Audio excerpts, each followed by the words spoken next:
Konferensi tingkat tinggi G20 membuat Indonesia berbenah dalam hampir 1 tahun terakhir. Sejumlah gelaran acara dilakukan untuk menyukseskan perhelatan tahunan negara-negara G20. Sekretaris Kementerian Koordinator Bidang Perekonomian bahkan mengatakan total ada 438 event di 25 kota di Indonesia dengan berbagai tingkatan level pertemuan sampai acara puncak 15 hingga 16 November 2022. Dan puncak pertemuan sejumlah pemimpin dunia di Bali menjadi potret sejarah Indonesia dalam mengukuhkan posisi. Bagaimana rekan-rekan pewarta merangkum perhelatan ini? Bersama saya ada koresponden CNN Indonesia, ada Ruli Kurniawan di Nusa Dua Bali.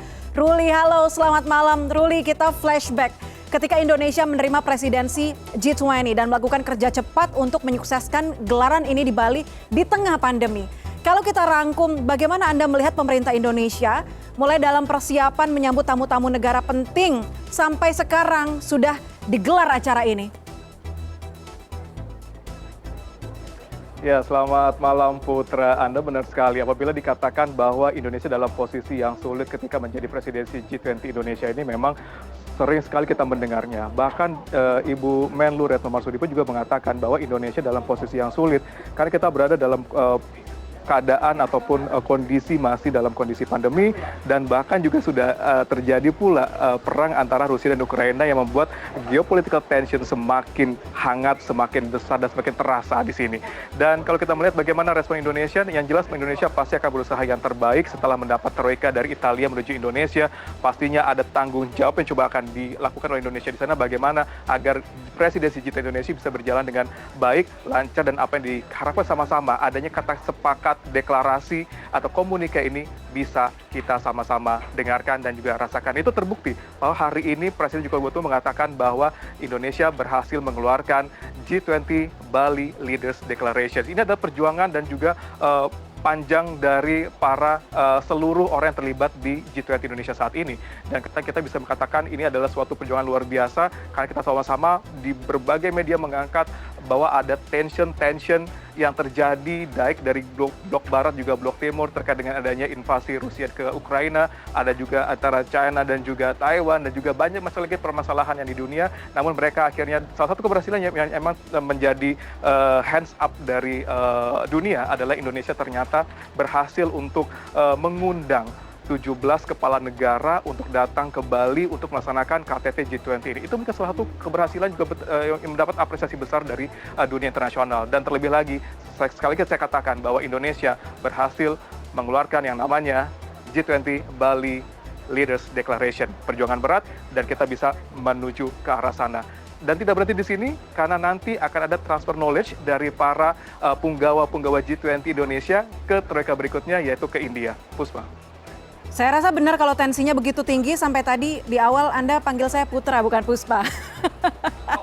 Tapi nggak apa-apa. Ruli, kalau ngomongin soal Bali Leaders Declaration tadi, kita dengar juga Presiden Jokowi sempat menyampaikan bahwa ini sempat diperdebatkan, sempat bergejolak membahas ini salah satunya dalam paragraf mengenai perang Rusia-Ukraina. Anda melihat perdebatan ini seperti apa? Negara mana mungkin yang sempat tidak setuju dengan statement atau deklarasi yang kita buat?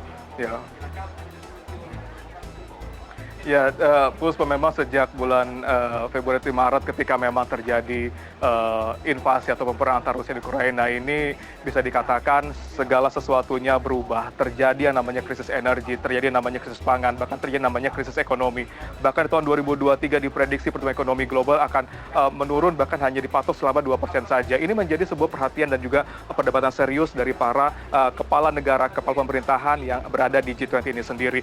Bahkan kalau kita melihat sejak awal terjadinya perperangan dan krisis yang lainnya, itu menjadi sebuah tantangan besar bagi Indonesia untuk bisa mencari jalan keluar dan juga solusi untuk mengakomodir dan juga untuk membuat para negara-negara G20 keluar dari permasalahan tersebut.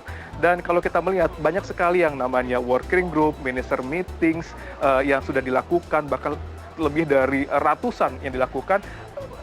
Pekerja-pekerja tersebut memang harapannya adalah di mana kita bisa menghasilkan namanya sebuah kesepakatan.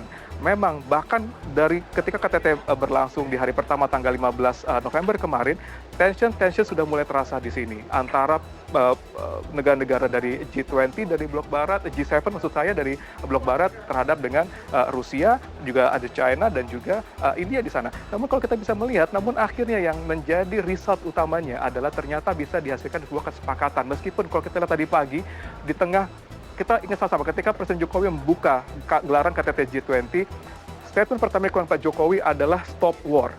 Jangan sampai terjadi perang dingin di dunia lagi. Dengan tension yang terjadi, itu menjadi kata-kata yang terus diucapkan Jokowi ketika melakukan speech ataupun pidatonya di awal KTT berlangsung, baik di hari pertama tanggal 15 maupun di hari kedua di tanggal 16 ini. Selalu diangkat oleh Presiden Jokowi bahwa stop war menjadi salah satu key point di sana, dan baru nanti akan disampaikan bahwa G20 ini memang harus berhasil. Jangan sampai G20 Indonesia menjadi sesuatu yang gagal, bahkan menambah beban dunia lagi. Dan kenapa kita bisa dikatakan harus berhasil? Karena kita memiliki tanggung jawab, G20 memiliki tanggung jawab untuk mengeluarkan solusi dan juga mengeluarkan jalan keluar terkait dengan krisis yang terjadi di global. Baik itu untuk krisis pangan, krisis energi, dan juga krisis ekonomi. Ada poin-poin yang coba dibahas di sana untuk mengakomodir ataupun untuk mencari solusi dari krisis yang terjadi ini. Mulai dari bagaimana kita menciptakan ketahanan pangan, bagaimana kita melakukan transisi energi, bagaimana kita melakukan transformasi digital. Hal-hal tersebut dibahas, didiskusikan, dan dikomunikasikan supaya keluar jalan keluar. Dan inilah yang coba dirangkum semuanya dalam bentuk sebuah deklarasi yang dinamakan, di-statementkan di sini sebagai G20 Bali Leaders Declarations. Ada leaders kata yang di sana yang menjadi satu kata yang sangat utama di sana, bahwa ini adalah kesepakatan dari para kepala negara, kepala pemerintahan dari negara-negara yang tergabung di G20. Puspa.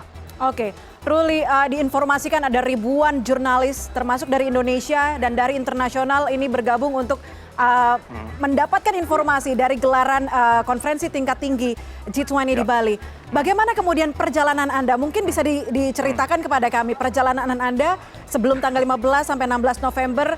Bagaimana pengamanan yang Anda rasakan? Bagaimana bisa memasuki wilayah-wilayah di sana? Karena tidak banyak orang yang bisa ikut menyaksikan gelaran ini secara langsung. Yang pasti kita harus mendaftar terlebih dahulu, Puspa, karena kita harus mendaftar ke website G20, di mana kita harus menyampaikan bahwa akan ada credential letter yang kita terima di sana sebagai bukti bahwa kita adalah jurnalis yang nantinya akan meliput KTT G20 dan juga serangkaian-rangkaian set event dan juga main eventnya pastinya. Dan kalau kita melihat setelah kita mendapatkan akreditasi letter di sana, surat akreditasi sana, baru kita nanti akan mendapatkan ID card. Saya tidak ada di saya sekarang, dan ada ID card yang akan kita dapatkan di sana. Ini menjadi akses yang akan kita ya sangat bisa dikatakan multifungsi seperti itu. Nah ini oke, mohon maaf. Ini punya rekan saya, ini adalah ID card yang kita pakai sehari-hari di sini. Ini menjadi bukti atau identitas kita sebagai media, warnanya kuning. Dan sebelum kita akan masuk ke ruangan ini adalah ruangan media center yang terletak di Bali International Convention Center, Puspa, di mana Anda bisa lihat mungkin di belakang saya, di sini rekan-rekan media dari seluruh negara G20, bahkan negara-negara yang diundang, kepala negara yang diundang untuk mengikuti agenda KTT ini, berkumpul di sini. Dan sejak tanggal 13 November, mereka sudah mulai berdatangan ke Nusa Dua Bali, baik itu mereka datang secara mandiri diutus oleh agen kantor beritanya ataupun medianya, namun ada juga rekan-rekan media yang memang ikut bergabung dengan delegasi-delegasi dari negara mereka.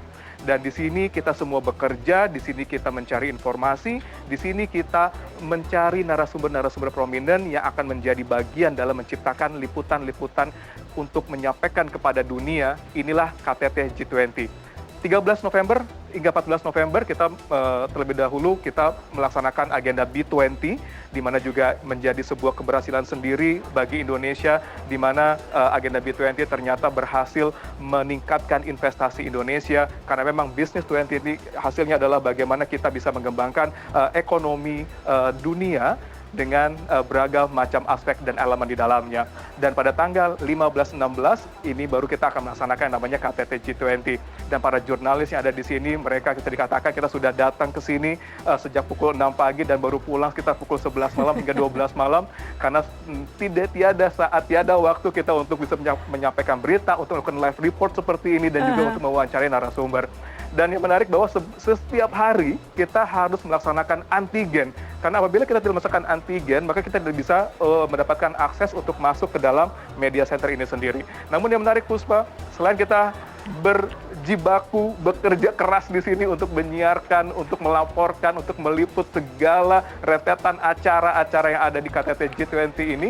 Namun di sini kita memang dimanjakan dengan makanan-makanan yang luar biasa mewah, luar biasa melimpah, dan itu menjadi penyemangat kita nampaknya ketika kita melakukan peliputan di wilayah BICC ini sendiri. Dan tidak hanya itu, mungkin kita sudah banyak mendengar juga, bahkan di sini juga ada tempat pijat apabila kita mengalami pegal di pundak ataupun di kaki, karena itu kita berlari-larian seperti itu. Disediakan juga tempat pijat di sini. Namun yang jelas di Bali International Convention Center ini sendiri memang ada beberapa spot di mana kita bisa berkumpul di sini. Bahkan Anda bisa lihat di belakang saya, ada spot di sana, mungkin Anda bisa lihat di ujung sana, itu adalah salah satu spot di mana kita biasa untuk melakukan live report dengan ada tagline G20 di akrilik di sana. Dan ada dengan rekan dari, mungkin saya tidak tahu dari wilayah mana, mereka sedang live report di sana, itu kita lakukan hampir setiap hari di sini. Dan Anda bisa lihat juga di sebelah sana ada screen yang sangat besar, yang saat ini kita melihat adanya kapal di sana, mungkin kita sedang melihat atau menonton delegasi ataupun kepala negara yang akan bertolak menuju ke negara mereka. Dan screen yang di belakang saya ini adalah screen yang nanti akan menampilkan seluruh agenda aktivitas KTT G20. Tidak semua agenda bisa kita tonton atau kita angkat karena memang tertutup untuk media. Namun jangan khawatir karena kita tetap mendapatkan rilis informasi terkait apa yang sedang dilakukan, apa yang sedang terjadi di KTT G20 ini sendiri. Dan kalau kita lihat di sini, ini adalah rekan-rekan wartawan sudah berkumpul di sini, di mana ada bagian di mana kita juga disediakan komputer sendiri dan juga ada kabelan untuk memudahkan kita untuk mengupload ataupun mendownload tiap video ataupun gambar yang dibutuhkan untuk memperkaya berita ataupun informasi kepada pemirsa. 24 jam bekerja non-stop untuk memberikan informasi kepada kami, kepada masyarakat mengenai gelaran KTT G20 ya. Kita tahu pewarta terbiasa mengikuti kegiatan-kegiatan dari pemimpin negara khususnya dalam acara ini di setiap agendanya. Tapi yang viral hari ini yang menarik, Ruli, kenapa Menteri PUPR bawa-bawa kamera ikut dalam rombongan Presiden? Ada diskusi apa dengan rekan-rekan media sampai Pak Bas bawa-bawa kamera selayaknya pewarta? Baik, sebenarnya ada yang menarik Puspa, mungkin tidak hanya terkait dengan Pak Basuki yang mengenai kamera, bahkan dengan topi yang terbalik, bahkan ketika Perdana Menteri Kanada Justin Trudeau hadir di B20, itu lobby B20 itu langsung berteriak untuk menyambut datangnya Perdana Menteri Kanada Justin Trudeau. Dan juga bahkan ketika Justin Trudeau di sini ditampilkan sedang datang untuk menikmati welcoming dinner di Garuda Wisnu Kencana dengan baju batik berwarna merah jambu, sontak saja ternyata ada tepuk tangan yang keluar dari rekan-rekan wartawan yang hadir di media center ini sendiri. Nah, itu menjadikan salah satu momen-momen di mana kita bisa menikmati hal-hal kecil tersebut membuat kita merasakan fun ataupun meringankan beban kerja kita di sini. Nah, terkait dengan Pak Basuki sendiri memang itu menjadi sesuatu yang menarik juga kita bahas di sini, Puspa. Kalau kita melihat memang tidak semua kepala negara memang hadir di acara mangrove tadi pagi. Dan kalau kita melihat Pak Basuki ada hadir di sana, sempat tertangkap kamera, membawa kamera dan juga dengan topi yang terbalik, bahkan berdesakan untuk mencari atau mengambil angle foto yang menarik untuk bagi Pak Basuki sendiri. Itu menjadi satu momen yang bagi wartawan Indonesia itu cukup menarik di sini. Bahkan ada beberapa wartawan yang saya lihat sempat memoto-moto dari screen yang besar tersebut. Dan juga membuat tepuk tangan riuh juga di sini adalah ketika kita melihat adanya prosesi penanaman bakau di mana kepala negara yang hadir di hutan mangrove mereka memacul tanah di sana gitu. Bahkan kita lihat bagaimana Presiden Joe Biden itu memacul tanah gitu dengan ini, dan juga ada beberapa pacu yang ternyata harus terlempar di sana. Ini kita seakan-akan berpikir bahwa luar biasa Indonesia ternyata bisa membuat para pemimpin negara itu untuk macul di hutan mangrove. Namun itu menjadi salah satu